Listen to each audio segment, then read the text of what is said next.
fundamental, mesmo que as diretrizes não estabeleçam muito claramente, que os cursos, né, que as universidades, porque sempre tem uma margem de flexibilidade, né, que as universidades percebam a inclusão das novas tecnologias de informação e comunicação como processos que envolvem necessariamente conhecimento. Então, eu acho que não é apenas uma questão técnica, né? Uma questão de adquirir habilidades, né? É uma questão mais ampla de incorporação dessas tecnologias como nossas, né?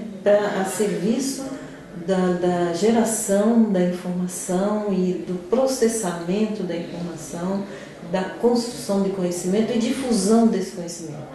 Então, eu acho que tem que superar a ideia da necessidade de adquirir uma habilidade técnica do ponto de vista individual. Eu acho que é uma construção coletiva, né? Que todo esse processo que eu me referia, de geração da informação e do conhecimento e da comunicação, é um processo de construção coletiva. O Cineduc, que é a sigla, não é, do nosso projeto, que é Cinema e Educação, nasceu nos anos 70, exatamente em dezembro de 70, a partir da sensibilização de algumas pessoas, e eu não me incluí ainda nesse rol, e a preocupação com a entrada maciça e muito poderosa da imagem através da televisão, que no meado dos anos 60 se consolidava através da Rede Globo, não é? Com a ditadura no país. Né? E essas pessoas que eram envolvidas com a educação, envolvidas com a educação plena do ser humano, envolvidas, preocupadas com o desenvolvimento integral da infância, com a formação de cidadania já naquela época, mesmo que a gente não tivesse ainda a nossa Constituição Democrática, se inspirou em alguns projetos que já aconteciam na América Latina, particularmente no Peru. Um projeto chamado Plan Denis, que era Plan de Ninhos, que era um projeto que foi concebido por membros da OSIC, que era o Ofício Católico do Cinema, que também já se preocupava há algum tempo com essa questão, utilizando métodos que já tinham sido introduzidos na França alguns anos antes por um comunicador chamado Antoine Vallet, de educação total, inspirado nesse plano de Ninhos com o qual essas duas pessoas se articularam. Daí surgiu o Cineduc para se levar no Brasil, mutatis mutandis, não é? Um projeto que se dedicasse à formação inicialmente de crianças, no ambiente escolar, e daí, por conseguinte, também a preparação e treinamento de professores que tivessem algum tipo de sensibilidade para que pudessem tocar, não é, a dar continuidade a essa ação. E com o passar dos anos o projeto foi se estendendo, não é? Se voltou para comunidades em geral, particularmente comunidades periféricas. Então, a partir daí tivemos o desenvolvimento de projetos que puderam ser cotejados com jovens na favela, com jovens em escola pública, com jovens em escola rica, não é? E essas experiências todas foram consolidando as ações da instituição, que até hoje está atuante. São 4 parágrafos. Pedro é agrônomo e trabalha em extensão. Significa que Pedro exerce profissionalmente uma ação que se dá em uma certa realidade. Sua ação é, portanto, a de extensionista, a de quem estende algo até alguém. Extensão, né? O que busca o extensionista não é estender suas mãos, mas seus conhecimentos e suas técnicas. Parece-nos, entretanto, que a ação extensionista envolve, qualquer que seja o setor em que se realize, a necessidade que sentem aqueles que a fazem de ir até a outra parte do mundo, considerada inferior, para normalizá-la, para fazê-la mais ou menos semelhante ao seu mundo. Daí que em seu campo associativo o termo extensão se encontre em relação significativa com transmissão, entrega, doação, messianismo, mecanicismo, invasão cultural, manipulação, etc. E todos esses termos envolvem ações que, transformando um homem em quase coisa, o negam como um ser de transformação do mundo. Desta análise se depreende claramente que o conceito de extensão não corresponde a um que fazer educativo libertador. Com isso, não queremos negar ao agrônomo que atua nesse setor o direito de ser um educador educando com os camponeses, educando os educadores. Pelo contrário, precisamente porque estamos convencidos de que este é o seu dever, de que esta é a sua tarefa de educar e de educar-se, não podemos aceitar que o seu trabalho seja rotulado por um conceito que o nega. Ele está criticando o nome extensão, né? Como essa ideia de levar um saber ao invés de ir aprender. Aí eu fiz um monte de perguntas aqui, acho que eu vou socializar com as pessoas aqui, né? O que temos, nesse sentido é importante nos perguntarmos, o que temos aprendido no IEP, como se dão as relações de poderes de comunicação no interior da escola básica, entre a universidade e a escola básica, assistindo aos fóruns de extensão da PRAC, que vem sendo discutido dentro do nosso velho tema da educação popular. Como vem sendo utilizados os instrumentos, as ferramentas da educação popular na universidade atualmente, nos processos ditos, entre aspas, democráticos participativos em nossa sociedade atual. O que temos aprendido nas relações entre nós, grupo sinestésico? Como anda o desenvolvimento das atividades do grupo em relação às metas que objetivamos no início do ano? As mostras do audiovisual paraibano nos outros campos da UFPB, por exemplo. Como podemos aplicar os conceitos de polifonia e polissemia do Bakhtin para interpretarmos o que nossos interlocutores nos dizem? Quantas vozes existem numa única voz? Isso aqui é uma referência àquele texto que a gente daqui a pouco vai pegar para ler, talvez a gente possa ler até aqui no coletivo, né, todo mundo junto, em que o camarada lá fala da experiência da TV Machambomba com o menino na Baixada Fluminense, nas favelas, na periferia, e aí o processo de transformação desses meninos no sentido de compreender a produção do audiovisual, porque eles estão produzindo audiovisual, né? Quando ele fala de polifonia, ele diz o seguinte, que naquele depoimento do menino aparecem várias vozes, apesar de parecer só ser a voz dele, dentro da voz dele vem as vozes das famílias dele, da escola pública, do que ele aprende no bairro, etc, etc, etc. Várias vozes. Esse é o conceito de polifonia, né? Como também a gente poderia usar esse conceito num grupo, no sentido de afirmar as nossas diferenças, né? As nossas singularidades. Isso seria o respeito num trabalho de pesquisa, por exemplo, ao invés de você homogeneizar as vozes, ou colocar só uma voz, você fazer um recorte com várias vozes. A Paraíba é um estado que já contribuiu muito para o cinema brasileiro e tem muito ainda a contribuir.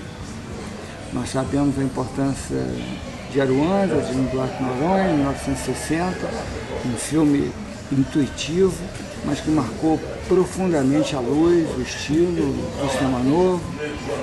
Nós sabemos dos desdobramentos imediatos ali, aquele movimento impulsionado por Vladimir Carvalho, Juca Vieira, por Juca Ponte, com um dos mais importantes documentários etnográficos já feitos no Nordeste, como o Rio da Guia, O Homem do Caranguejo, acaba na região semiárida, brasileiro nordestino, são clássicos do cinema brasileiro. Sabemos também que nos anos 70, o NUDOC, na Universidade Federal da Paraíba, deu uma contribuição fundamental. Daí veio o Manfredo Caldas, hoje radicado em Brasília. Sabemos da presença de Jean Rucha aqui na Paraíba, que criou uma ponte com os ateliês Varan. Então o caldo de cultura cinematográfica, a cultura cinematográfica enraizada na Paraíba é profunda, é extensa. O cinema na Paraíba é um verdadeiro sacerdócio, né? Porque na verdade você contar com recurso, que é o principal, né, elemento, né, para você fazer um trabalho, que é principalmente se você falar em termos de cinema, porque na verdade o cinema é um pouco diferente da coisa, né? E você trabalhar hoje com o sistema moderno dos digitais e tal. Se você falar em cinema com película, na verdade, isso se torna uma outra coisa. Os recursos para isso daí são necessários realmente bastante para que você possa fazer um trabalho que venha, na verdade, coroar, né, toda a disposição que a pessoa deve ter para fazer um trabalho de cinema. Né? Então, é muito doido isso. Os financiamentos existem, essas linhas de pulverização, de difusão desses produtos existem, mas não chegam. Chega na capital, para, ou chega no partido político, para. Esses porteiros que estão na porta da boate impedindo que o Brasil tenha contato com a criação audiovisual de brasileiros na sua própria cidade, no seu próprio local, na sua própria região, no seu próprio estado, isso, mais cedo ou mais tarde, essas barreiras terão que ser removidas. Câmera, som, ação!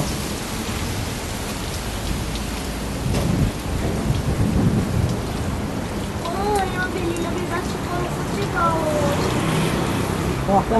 Mas acho que não é pra fazer por isso, não. Você não entra agora não, agora tocando a câmera vamos ligar, depois a gente vai fazer uma montagem, depois a gente vai pegar um pouquinho pra cá, depois vai pegar o som do meio, entendeu?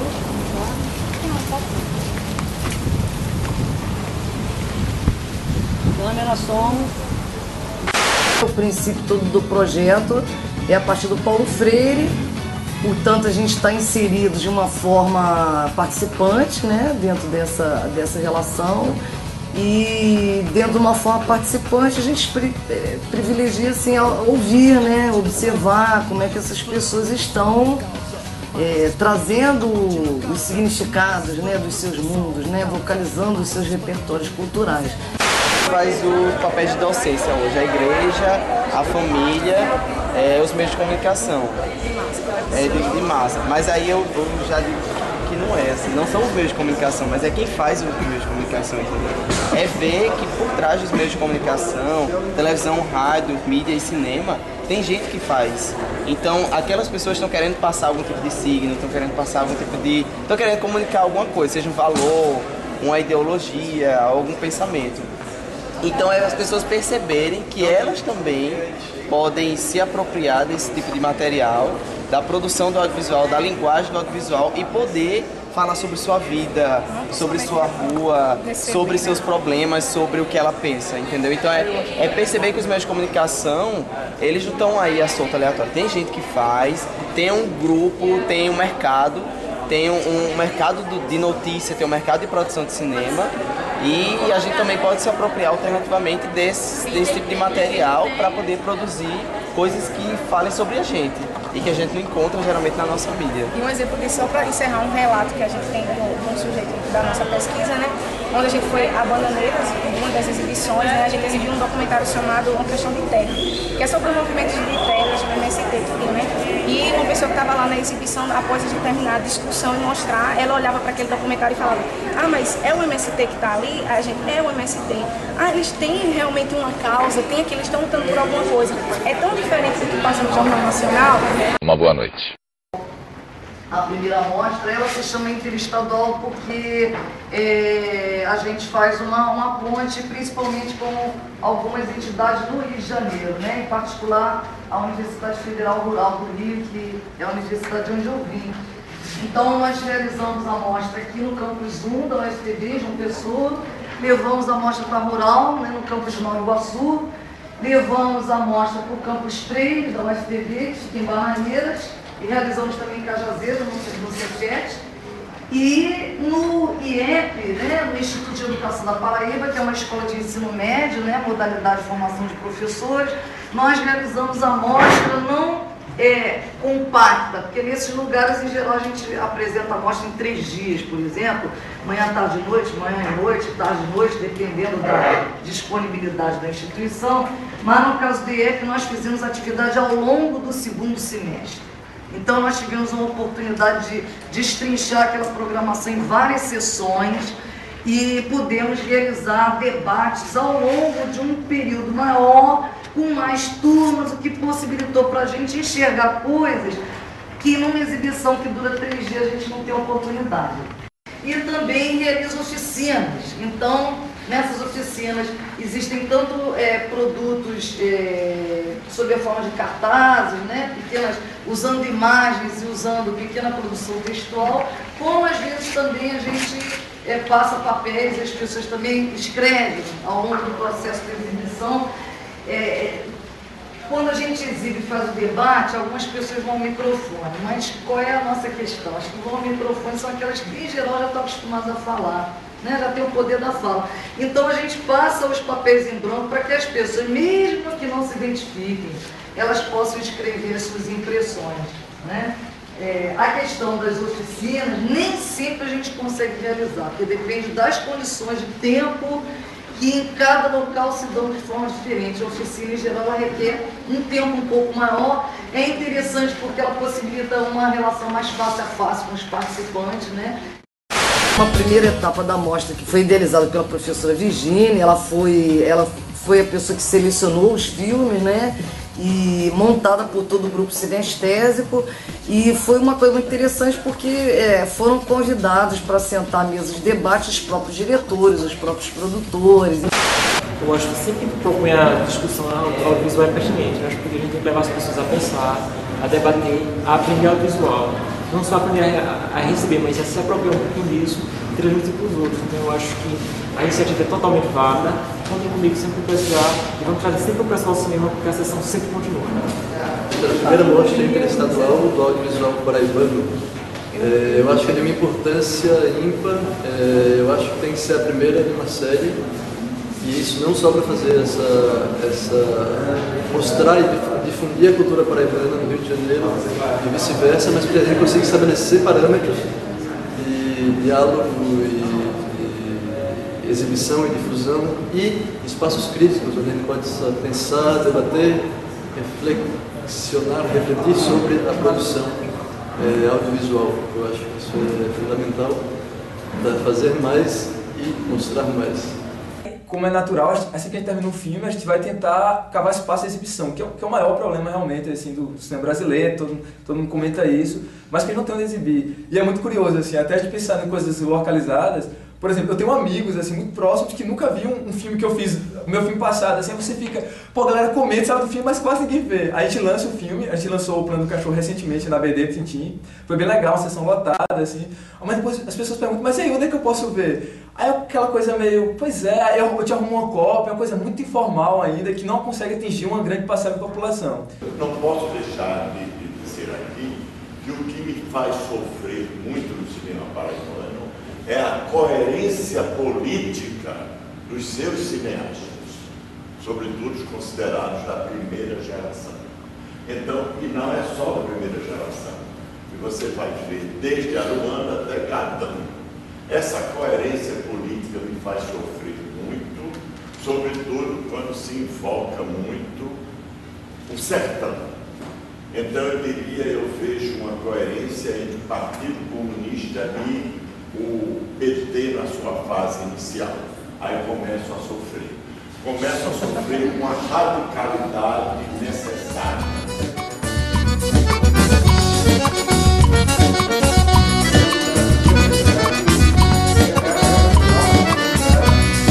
Larga a caminhadura que se estende pelo chão, retirante nordestino, tomado pela paixão.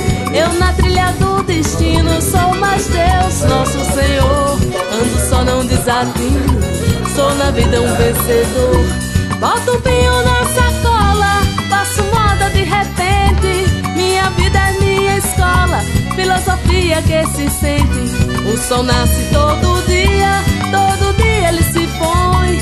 Da paixão faço poesia e a poesia me compõe.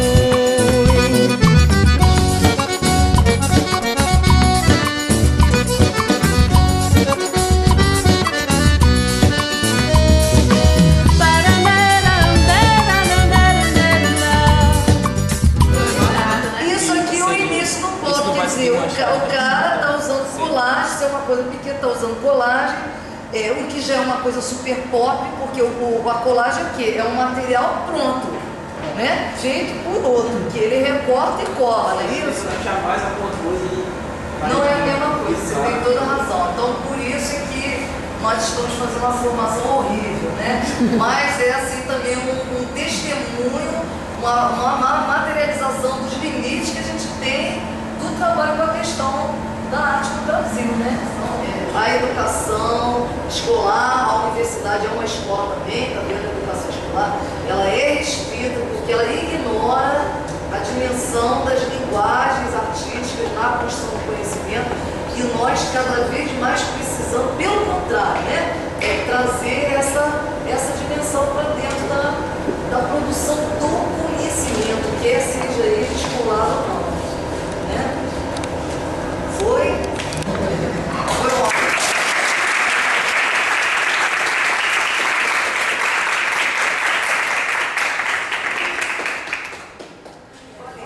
Nós estamos vendo aí documentários simples, feitos talvez com pouca verba, mostrando gente real, cenas reais. O primeiro filme, vocês falaram, é uma ficção, mas é uma ficção, como a Elinosa disse, real. Eu tenho uma aluna que todos os dias, ela faltava muito, e eu comecei a perguntar o porquê. Ela disse, professora, eu falto muito nas suas aulas, porque justamente no dia das suas aulas, a minha bicicleta fica com o meu irmão. E eu ando quase 3 quilômetros de bicicleta até chegar no perímetro urbano, para depois pegar o carro. Esse primeiro filme, ele não só me toca, como relembra a minha vida, o que eu tive e fiz na minha juventude. Até meus 22 anos eu morei na zona rural, onde tudo aquilo que eu vi no primeiro filme, eu já passei por isso. Então, isso mostra, né, que a Paraíba tem cinema, e de qualidade, como a gente viu aí. E o importante é o debate. Então não adianta fazer e guardar. Então o bom também é debater. É excelente.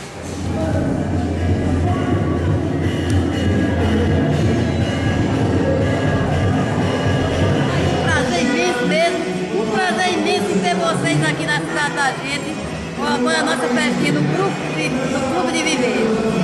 Foi uma alegria imensa que eu tive de ver vocês aqui. Para mim foi o maior prazer que eu já tive. O projeto Sinestese, eu acho que chegou em boa hora aqui para nós, certo?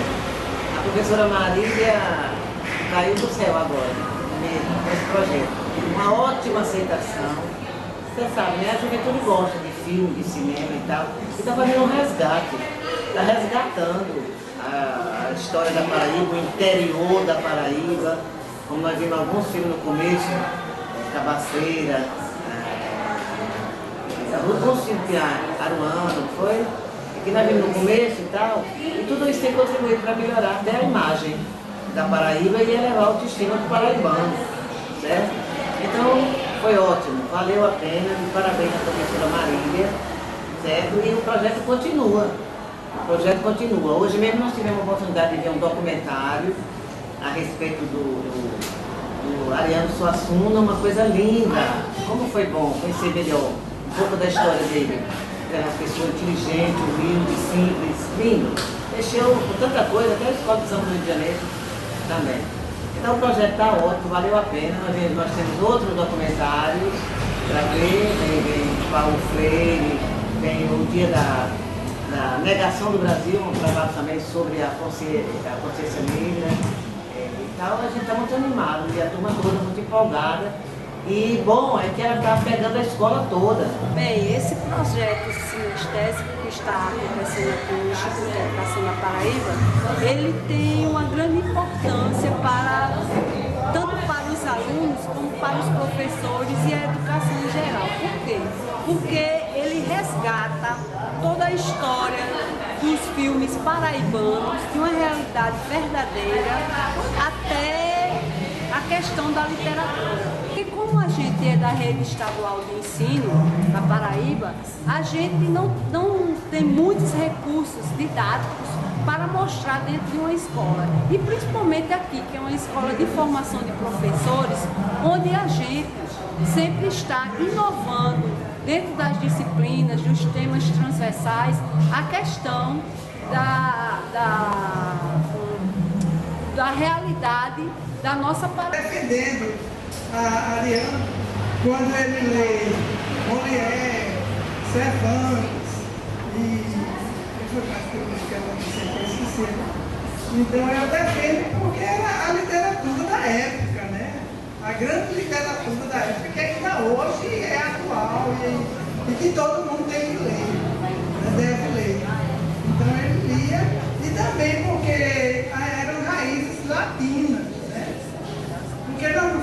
colonizados por portugueses, sofrendo influência do português, da Espanha, de Portugal e até da própria França, né, com a invasão francesa. Então, ele não deixa de ser também raízes da gente. Está entendendo? Eu acho que nós somos essa mistura. O Brasil é essa mistura. Então eu defendo ele. Mas ele é muito contundente quando ele defende o Brasil. Tipo o Sérgio viu como ele falou que se ele por que o Sérgio, Chico? Porque é a lei do cão, ele está fazendo alguma coisa para ele não ser consumido. Mas tipo, o Sérgio foi ele que fez o movimento do mundo político, ele que fez com que o movimento do maracatu chegasse a todo mundo, ele fez com que aquela coisa de antes chegasse à massa hoje e fosse aceita. Para não deixar o maracatu morrer, ele teve que fazer isso. E de uma certa forma ele conseguiu. Ele não deixou o maracatu morrer, ele criou o Mangue Beach, ele criou a forma dele de ver o maracatu e não deixou o maracatu. Então, o que a gente está vendo de certa forma é que todos os autores fazem o que a gente chama de ressignificações, né? Eles dialogam com essas tradições e recriam isso. A questão da divulgação de filmes, de longa curta-metragem aqui na escola é muito positiva. Por quê?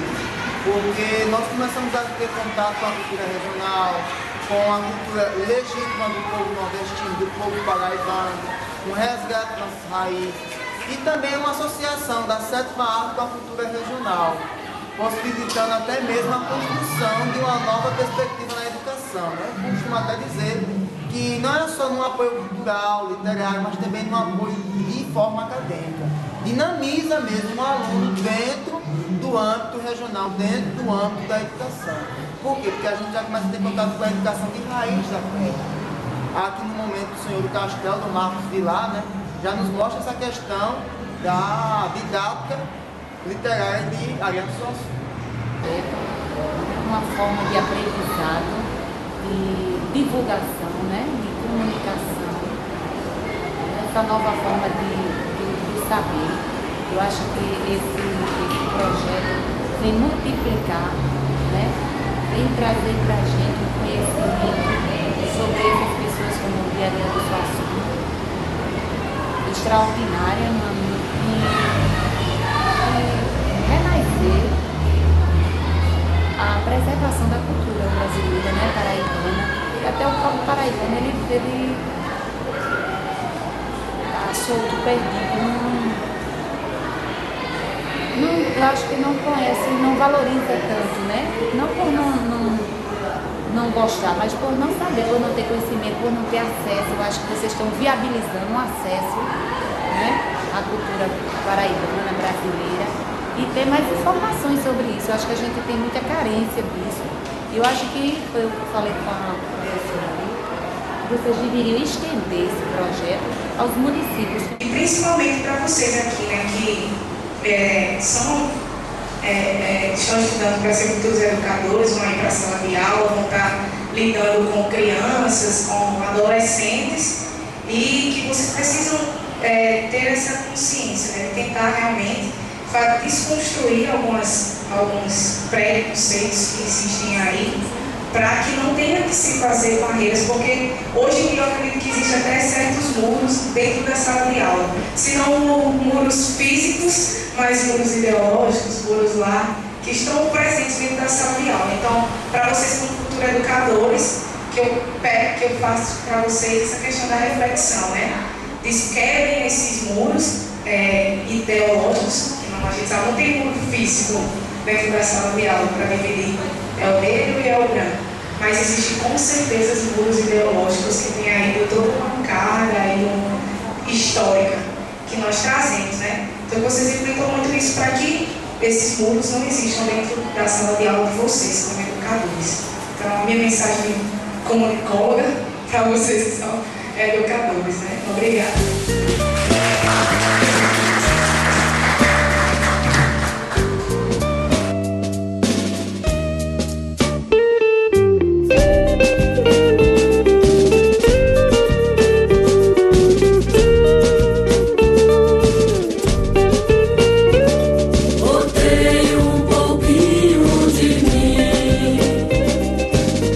Uma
segredo.